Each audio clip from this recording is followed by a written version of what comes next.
If someone has ever tossed you one of those compliments that feels like a mosquito bite wrapped in a hug, wow, you actually look good today. What happened? Or the classic, huh, didn't think you'd land that job. Or the backhanded, you're actually not as clueless as I thought. Then you already know the special mix of confusion and irritation they leave behind. It's that moment where you smile on autopilot, but inside your brain is waving a red flag and asking, wait, did they just insult me with glitter on top?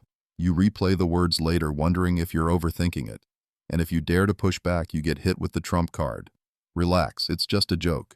Ah yes, the golden phrase of every low-effort emotional sniper, just a joke, as if those three words have the magical power to erase intent feelings and your basic dignity. The problem is, the more you swallow these jokes, the more you're teaching people that you're a safe target. It's like hanging a welcome sign on your forehead that says, please trample here.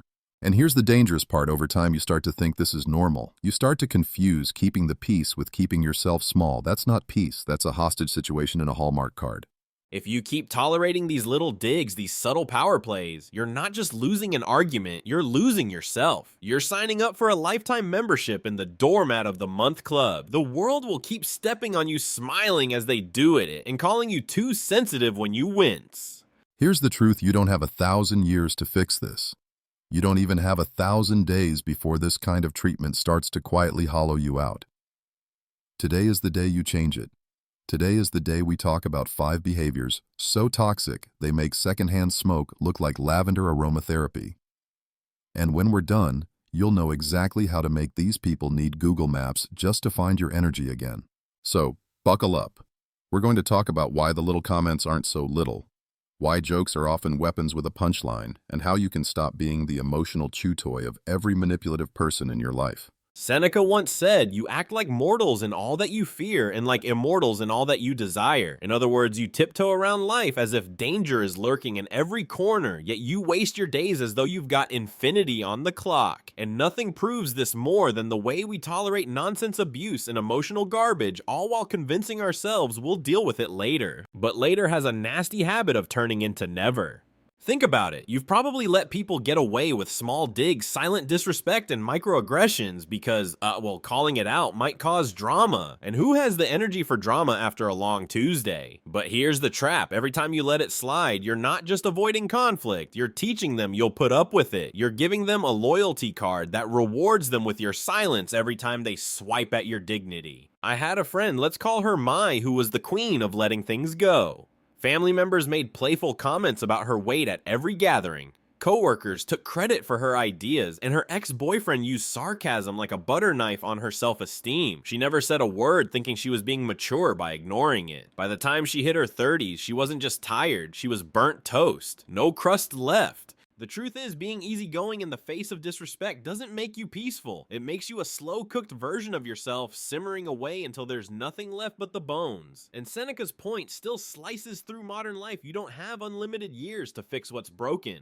The more you delay, the more it becomes part of the architecture of your relationships.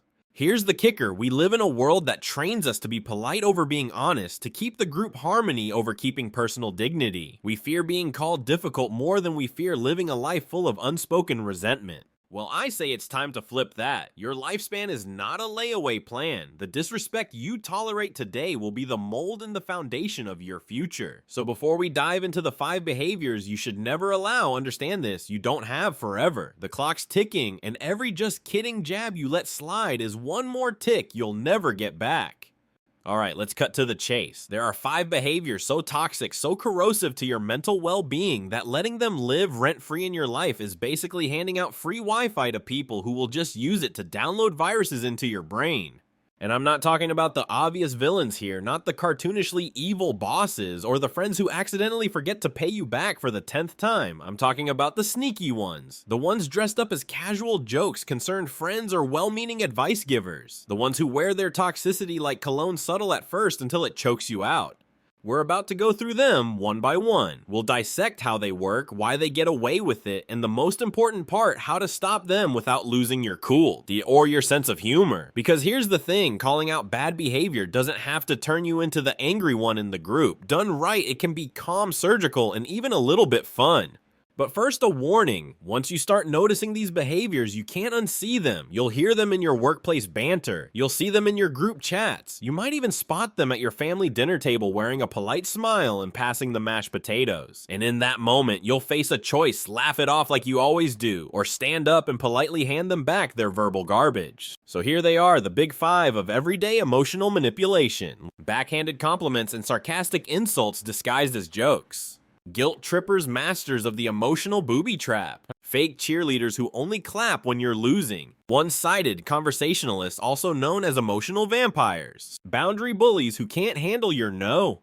By the time we're done, you'll not only recognize these behaviors, you'll have the verbal judo to flip them right back without breaking a sweat. And trust me, the first time you pull it off, it's better than coffee revenge and finding $20 in your pocket all at once. You know that friend who says, "Wow, you actually look good today," for once, or the coworker who goes, "Must be nice having so much free time to hit the gym. Some of us actually work." These are not random slips of the tongue. They are verbal darts dipped in sugar designed to hit you while making the thrower look harmless.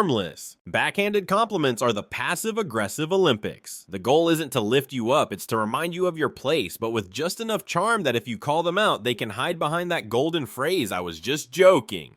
And here's the psychological trick they're playing. It's plausible deniability. They get to test your self-worth without fully committing to open hostility. Every joke is a little poke watching to see if you'll laugh it off and stay small. The real message isn't in the words. It's in the smirk that follows the tone that says, "I know exactly what I'm doing." History even has a precedent for this. Court jesters in medieval times could insult kings right to their faces, as long as they did it with enough humor. These modern day jesters aren't wearing bells on their hats, but they've perfected the same art insult with a smile escape with a shrug. The problem, if you keep taking it, you train yourself to tolerate these little cuts, and small cuts over time can bleed you dry. You start to believe the joke version of yourself they're presenting less capable, less attractive, less worthy, and soon their sarcasm becomes part of your own inner voice. Here's the truth: you are not required to be the punchline just to keep the peace. Letting someone chip away at your self-worth under the banner of humor isn't kindness, it's self-erasure. So what do you do when someone lobs one of these sugar-coated grenades at you? You could smile awkwardly, give a little laugh, and let the shrapnel lodge somewhere in your confidence. Or you could hand it right back with surgical precision. Here's my favorite move: don't match their sarcasm and don't explode. Just look them straight in the eye, calm as a Zen monk in a thunderstorm, and ask, "You say that a lot. Is there something you're actually trying to say? Why does this work?" Because you've just taken the ball they threw and rolled it right back into their court without giving them the drama they were hoping for. You force them to either own the insult, which most won't, or backpedal so hard they look like they're training for the Tour de France. Another option, especially if you're in a public setting, is to let their joke hang in the air like a bad smell. No smile, no polite chuckle, just silence. People underestimate the power of a well-timed pause. It makes everyone around wonder if maybe that harmless joke wasn't harmless at all. Culturally, this is a bit of a rebellion. In many places, whether it's the office, happy hour, a family reunion, or a Vietnamese tech gathering, we're taught to let small insults slide for harmony's sake. But harmony built on swallowing disrespect is just a polite way of saying we don't want to rock the boat, so we'll just let you drown quietly. And here's a bonus twist sometimes. I'll respond with a smile and say I'll take that as a compliment, even though I'm not sure it was one. It's playful, but it makes the point you've heard them, you've clocked them, and you're not letting it pass unnoticed. Bottom line, your worth is not up for negotiation in the name of humor. The next time someone tries to wrap an insult in a bow, don't unwrap it, hand it right back, and make them decide if they really want to own what they just said. The guilt tripper, the emotional travel agent who books you on one-way journeys to the land of obligation. You know the type. You cancel plans to rest after a long week and they sigh, "Wow, I guess I'm not important anymore." You take a day to reply to a message and suddenly it's "Glad to know I'm so forgettable." You decline to get involved in their 59th crisis this month and you hear, "I thought you were a real friend." This is not concern. This is emotional blackmail wrapped in a sad puppy face. And here's the kicker: they don't even need you to actually do what they want. They just need you to feel bad enough to try. It's like emotional fishing. They throw out the bait, and if you bite, they've hooked your time, energy, and mental bandwidth.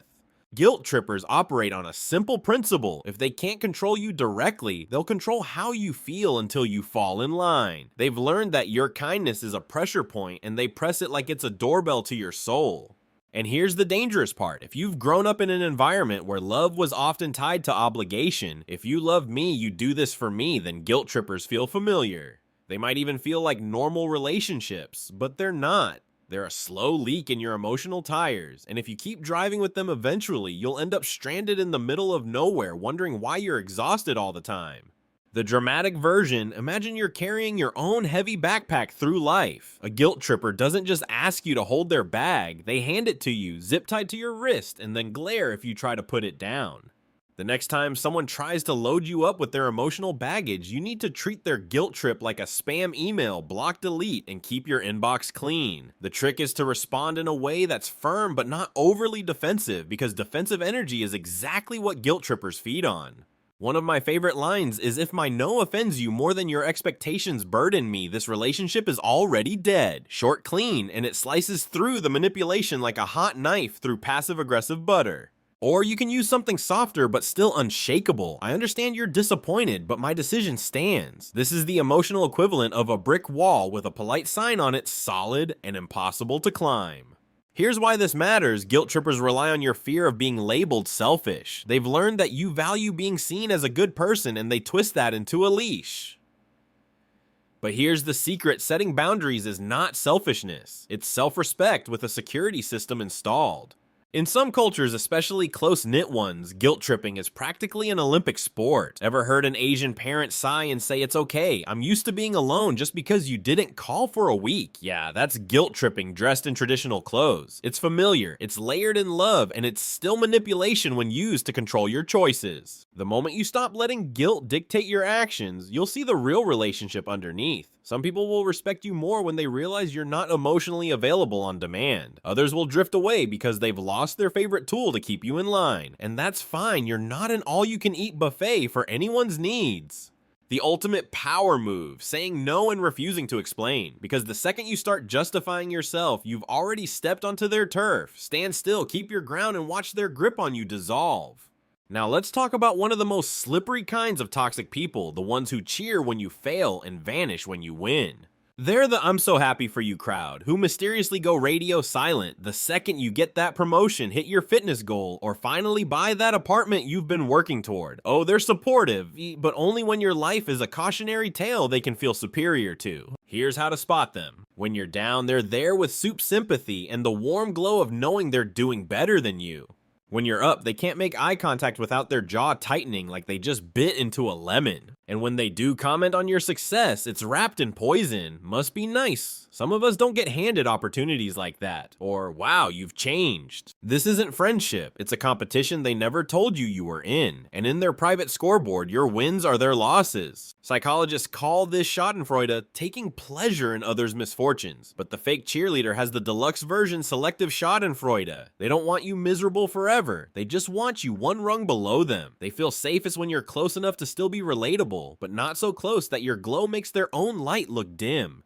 It's the crabs in a bucket effect. In nature, a crab can easily climb out of a bucket, but when other crabs are inside, they'll pull the escapee back down. Not because they hate it, but because they can't stand the idea of one getting free while they stay stuck. And here's the sad part, some of these fake cheerleaders have been in your circle for years. They know your milestones, your struggles, your history. They're the ones you thought would be clapping the loudest. And yet when the confetti falls, they're already halfway out the door. The first step to dealing with fake cheerleaders is to recognize that their reaction to your success has nothing to do with you and everything to do with them. Your wins are like a mirror, forcing them to see the parts of themselves they've neglected. It's easier for them to downplay your achievements than to confront their own choices. So what do? You don't shrink yourself to make them comfortable. That's like dimming the lights in your own house because someone else didn't pay their electric bill. Instead, you keep shining and make peace with the fact that some people will squint. When they drop the "don't forget where you came from" line, smile and reply, "I haven't, that's exactly why I worked to get here." When they imply you've changed, agree with them. "Yes, I have. That's called growth." Nothing disarms a subtle jab faster than turning it into an unapologetic truth. If they ghost you when you succeed, don't chase them. Silence can be an honest friend. It tells you who's really rooting for you and who's just hanging around for the comfort of your struggle. Here's the thing, not everyone is meant to grow with you. Some people are perfectly content staying in the same place, and your movement feels like abandonment to them. That's not your burden to carry. And if you need a mental reframe, try this when someone can't celebrate your wins. Imagine them as a background extra in the movie of your life. They might be in the scene, but they're not part of the main plot. The real ones, the people who clap for you even when they're struggling, they get a front row seat. Everyone else can watch from the cheap seats or not at all. You know those friends who treat every interaction like a personal TED Talk, except the T stands for them. They call you to catch up, but really it's just a live stream of their latest drama. Their boss is unfair, their neighbor is weird, their cat has developed attachment issues. You listen, you empathize, you throw in thoughtful advice, and then the moment you start to share your day, suddenly they've got a quick thing to do. This isn't friendship, this is emotional colonization. They plant their flag and your time and energy claim the territory and leave nothing for you. You're not a friend to them. You're a human journal that occasionally nods. And it's not just about venting. Everyone needs to unload sometimes. The problem is when every conversation feels like a monologue and your role is reduced to background noise. When you speak, they zone out like they're listening to elevator music. Or worse, they cut you off with, "Oh, that reminds me of something that happened to me." And we're back on the merry-go-round of their life. Over time, this dynamic eats away at you in sneaky ways. You start to feel invisible, like your thoughts and feelings are just filler between their speeches. And because you've gotten so used to it, you don't even notice how little space you're allowed to take up. The truth. If someone only shows up to download their problems into your head, you're not a friend. You're tech support for the emotionally constipated. And the worst part, they're probably not even aware they're doing it because you've been too polite to tell them. The cure for one-sided conversations isn't complicated, but it does require you to stop playing the role you've been cast in. If they've gotten used to you as the ever-patient audience, you have to break the script. One way is to simply interrupt. Yes, interrupt with a gentle but firm, "Hang on, before we move on, I want to finish what I was saying." It's polite enough to not cause a scene, but direct enough to make them realize they've been hogging the mic. Another approach. Call it out plainly. "I've noticed our conversations are mostly about you. Can we make this more balanced?" This is the social equivalent of holding up a mirror. Some people will cringe, but the ones worth keeping will adjust. And here's a subtle tactic I love: stop feeding the machine. If someone keeps monologuing without giving you space, respond with shorter answers, minimal follow-up questions, and then pivot. Emotional vampires feed on attention. When you cut off the supply, they either adapt or drift away. Culturally, we're often taught to be good listeners, and yes, that's important, but good listener doesn't mean mute therapist on standby. It means there's a flow, a give and take, a rhythm to the conversation. If you're always on the receiving end, you're not in a friendship, you're in a service role. And here's the thing, the first time you push back, it'll feel awkward. You might even feel guilty, like you're being rude. But once you experience a conversation where you're truly heard, you'll realize how starved you were for it. From that point on, settling for anything less feels like eating plain rice cakes when you've just remembered pizza exists. The boundary bully. The person who treats your no like a personal insult and your need for space like a crime against humanity. These are the people who the moment you set a limit tilt their head and say things like, "You've changed," or "You're so cold now." Translation: I preferred the version of you who let me do whatever I wanted. Here's the truth they don't want to face. Yes, you have changed. It's called self-respect, and self-respect is kryptonite to people who relied on your lack of it. Boundary bullies thrive on the old you, the one who bent over backward, who said yes to avoid conflict, who laughed off things that hurt. They like that you never called them out. But the moment you start drawing lines, they panic, because your boundaries aren't just limiting their behavior, they're holding up a mirror to their entitlement. And make no mistake, they will try every tactic to push past those boundaries. Guilt, gaslighting, fake concern, even humor. Wow, someone's gotten bossy lately. It's all just different wrapping paper on the same package. I don't want to respect your limits. Think of them like uninvited guests who keep trying different doors to get into your house. First they knock politely, then they jiggle the handle, then they try the window. If all else fails, they'll yell from the yard about how unfair you're being. The danger with boundary bullies is that if you give in once they learn that your no is really just a convince me, and from that moment you've set yourself up for a lifetime of negotiation over things that should never be negotiable. When it comes to boundary bullies, the key is consistency, because the moment you start wavering, they smell blood in the water. You can't set a limit one day and let it slide the next, or you've just taught them that persistence pays off. The most effective response is simple, direct, and unshakable. This is my boundary. If you keep ignoring it, I'll distance myself. Say it once, say it clearly, and mean it. Don't over-explain. Don't pile on justifications. The more you explain, the more you're opening the door for debate.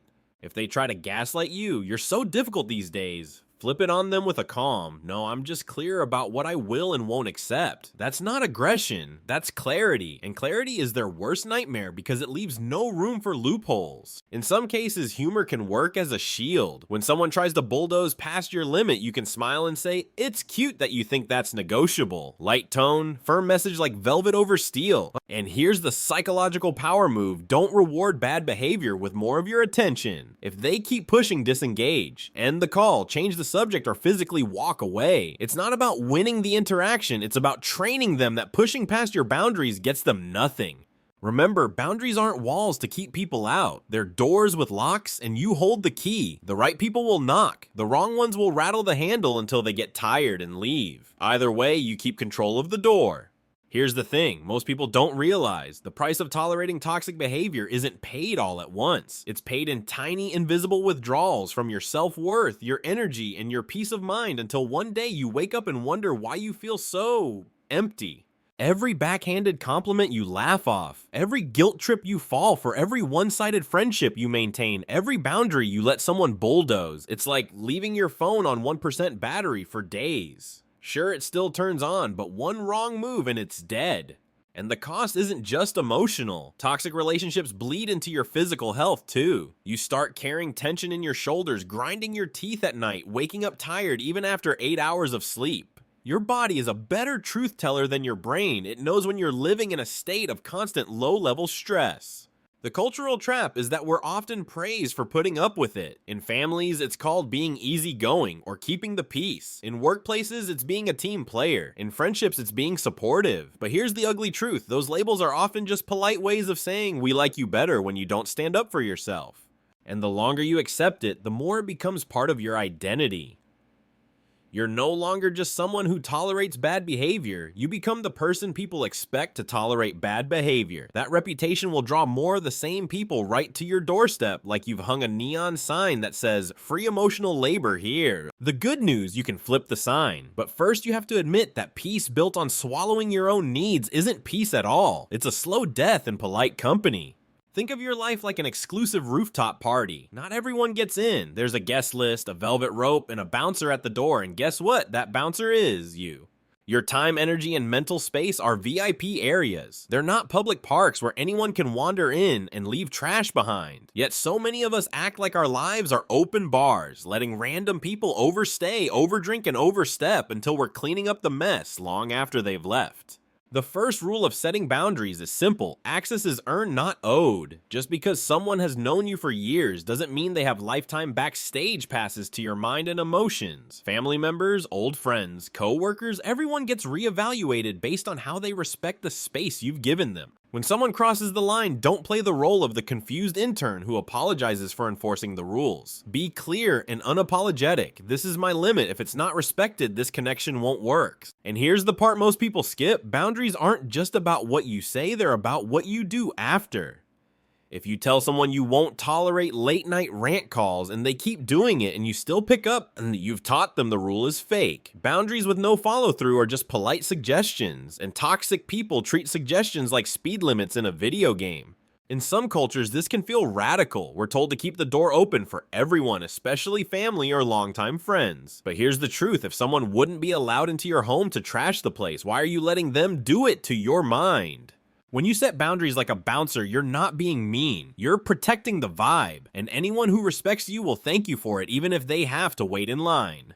Some of you have turned helping people into a full-time unpaid internship, patching up everyone's emotional leaks, cleaning up their messes, and coaching them through problems they've had since 2009. You're not a friend to them. You're an on-call crisis management team with no salary, no days off, and no health benefits. Here's the hard truth. Trying to fix grown adults who enjoy their chaos is like trying to remodel a house while the owners are actively setting it on fire. You put up a wall, they knock it down. You install windows, they spray paint them black. They don't want solutions, they want an audience. This is where the God complex sneaks in. It feels noble to be the one who understands who can heal, who can save someone. But when your life starts to look like a rotating rescue mission, it's time to realize you're not their savior. You're their safety net, and they're jumping without looking because they know you'll catch them.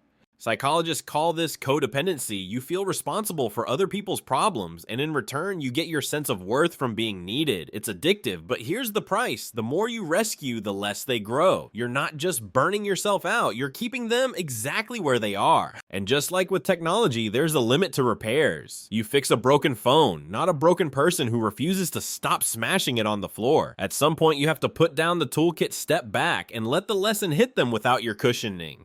Because here's the truth, no one likes to say out loud if someone wanted to change, they'd already be trying. Your role isn't to build their motivation, it's to protect your own sanity.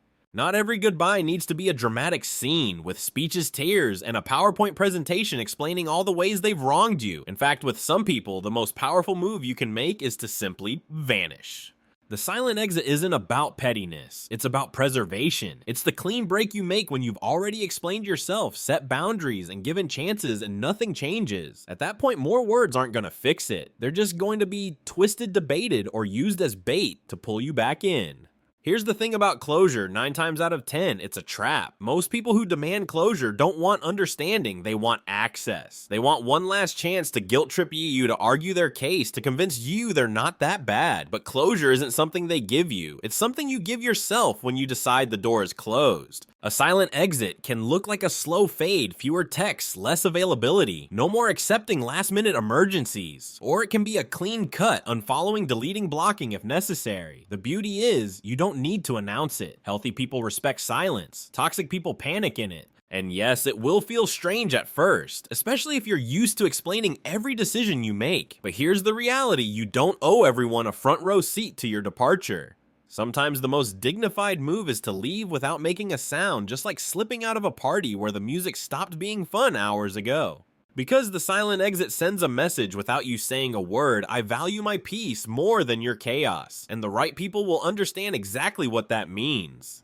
Let's get one thing straight, you are not a clearance rack item, you are not buy one, get one free, you're not the half-off section at the end of the season, you are a damn luxury, and luxury doesn't chase, it doesn't beg to be noticed, it waits to be earned. The moment you start tolerating disrespect, you're sending a silent signal, I'll take any attention even if it's cheap, and people will treat you accordingly because in their minds, if you were truly valuable, you wouldn't stick around for bargain bin treatment. Acting like you're the prize isn't arrogance, it's self-respect with posture. It's knowing that your time, energy, and love are rare resources and only people who handle them with care should get access. Think about it when you walk into a high-end store. No one's throwing clothes at you screaming, please take this. We're desperate. They present their products with quiet confidence, knowing the value speaks for itself. That's how you have to carry yourself, not with loud declarations, but with the unshakable calm of someone who knows what they bring to the table. And yes, people will test you. They'll try to chip away at your self-worth to see if you'll drop your standards. The best response, don't argue, don't explain. Just remove yourself, because the strongest flex isn't confrontation, it's elevation. Here's the irony, the more you treat yourself like a prize, the more others will too. But the second you start offering discounts just to keep people around, you'll find yourself surrounded by bargain hunters who are never willing to pay full price for you in the first place. Here's the part nobody warned you about. The moment you start setting boundaries and valuing yourself, the snakes will hiss. People will say you've changed and they won't mean it as a compliment. They'll act like you've turned cold, distant, or difficult. Translation, you stop letting me get away with what I used to. Growth doesn't come with applause. It comes with pushback. When you stop being the free therapist, the emergency hotline, or the human welcome mat, you're cutting off benefits some people thought were permanent, and they will test you not once, but over and over to see if your new standards are real or just a temporary phase. Expect it, prepare for it, and when it comes, don't take it personally. Resistance is proof that your boundaries are working. You're disrupting the old unspoken contracts in your relationships, the ones where you gave and they took. Think of it like cleaning out a messy room. At first it looks worse. Dust flies, clutter piles up, and you start wondering if it was worth the effort. But then the air clears, the space opens, and you realize you can breathe again. In some cases, people will adapt. They'll learn to respect your limits and stay in your life. In others, they'll drift away unable to function without the version of you that bent over backwards. Let them. Not everyone is meant to survive your glow up. Because here's the truth, the only people who will resent your boundaries are the ones who benefited from you not having any. Here's the beautiful underrated truth, enforcing your boundaries isn't just about keeping bad behavior out, it's about making space for good things to come in.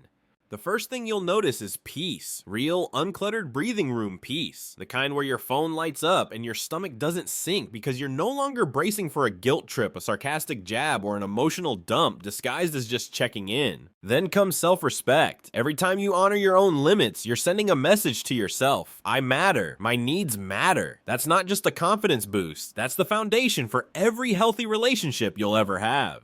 And finally, you get emotional freedom. You're no longer tied up in other people's crises, waiting for the next wave of drama to crash over your day. You can invest your time and energy into things that actually build you friendships, that inspire you, hobbies that recharge you, goals that make you excited to wake up in the morning. The best part, the more you live this way, the more you attract people who operate the same. People who respect your no without pouting. People who can listen without making it all about them. People who clap for you when you win and check in on you when you lose. And yes, the pool of people might get smaller, but the quality, it skyrockets. You trade a crowded room of half-interested faces for a small circle of ride-or-die allies. And trust me, that trade is worth it every single time. When it comes down to it, your life boils into one decision. Will you spend it people-pleasing, or will you spend it people-cleansing?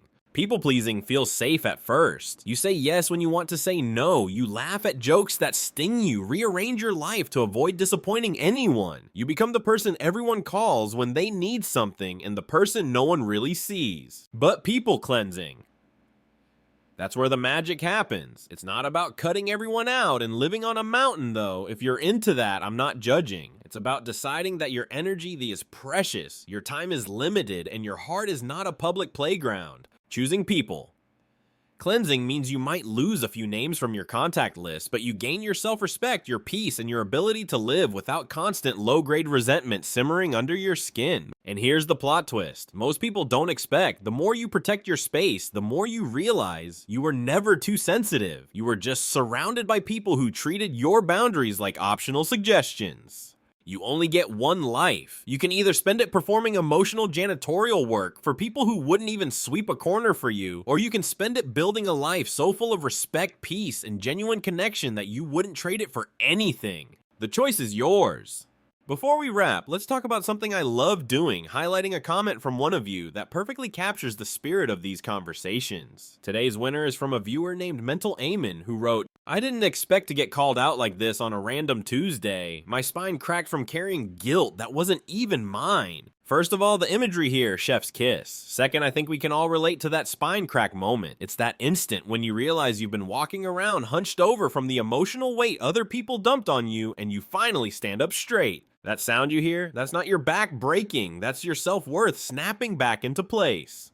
So here's my challenge to you. Think of one person, one situation, or one pattern in your life where you've been carrying something that's not yours, and then set it down. Comment below with the spine crack moment you're aiming for. I want to read them, and who knows, your story might be the one I feature next. Here's the truth. No one wants to admit your peace is expensive, your energy is sacred, and your time is non-refundable. You don't get refunds for years spent walking on eggshells, for nights lost to overthinking someone else's words, or for the pieces of yourself you chipped away just to keep the peace. So stop giving out front row seats to people who wouldn't even clap for you. Stop letting those who drain you dictate the pace of your life. You are not here to be a background character in someone else's messy drama. You are here to live like the main character, and that requires setting the stage so only the right cast makes it into your scenes. And yeah, it's not easy. The first time you hold a boundary, you'll feel guilty. The second time, you'll feel strong. And by the third time, you'll wonder why you ever let it slide in the first place. You've got one life. You can spend it bending, shrinking, and pleasing until you're a ghost in your own story. Or you can stand up, speak up, and start living like someone who knows exactly what they're worth.